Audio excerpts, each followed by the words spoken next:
1999 ചന്ദ്രനുദിക്കുന്ന ദിക്കിൽ എന്ന ചിത്രത്തിലൂടെ കാവ്യ മാധവൻ.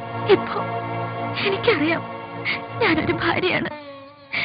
ഒരു നല്ല ഭാര്യയാവാൻ ഞാൻ ശ്രമിക്കുകയും ചെയ്യും. പക്ഷേ അതിനെനിക്ക് സമയം വേണം.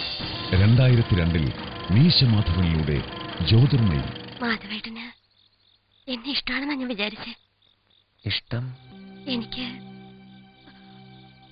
ഞാൻ സാരല്ല, എന്റെ പൊട്ടുബുദ്ധിക്ക് വെറുതെ തോന്നിയതാവും. സാരല്ല. 2009 നീലത്താമരയിലൂടെ അർച്ചന കവി.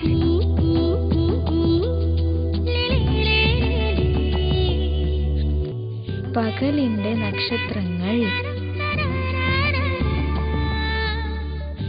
CP ഹരിദാസ്. 2010 എൽസമ്മ എന്ന ആൺകുട്ടിയായി ആൻ അഗസ്റ്റിൻ. എൽസമ്മോ, എന്നാ നിനക്ക് കാശിന്റെ വല്ല ആവശ്യമുണ്ടോ? ഉണ്ണിച്ചേട്ടന്റെ കാശ് നിന്റെ കാശല്ലയോ? എന്തോ ഉണ്ണിച്ചേട്ടോ, ആവശ്യം വരുമ്പം ഞാൻ ചോദിച്ചോളാം. ഇപ്പൊ വണ്ടി വിടും. എനിക്ക് എബിമോന് ചായ ഉണ്ടാക്കി കൊടുക്കണം. എബിമോനാ? കാശുള്ള വീട്ടിലെ പിള്ളേരെ എബിമോൻ എന്ന് വിളിക്കും. കാശില്ലാത്ത നിന്നെ പാലുണ്ണീന്ന് വിളിക്കും. എനിക്ക് ജോലിയാകും.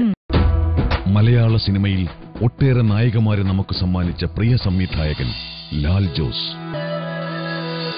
ഇവരുടെ ഇടയിലേക്ക് കടന്നു വരുന്ന ലാൽ ജോസിന്റെ പുതിയ നായിക ആരായിരിക്കും? മലയാള ടെലിവിഷൻ ചരിത്രത്തിലെ ആദ്യത്തെ cine reality show Vivel active fair big break ഉടൻ വരുന്നു നിങ്ങളുടെ സൂര്യ ടിവിയിൽ.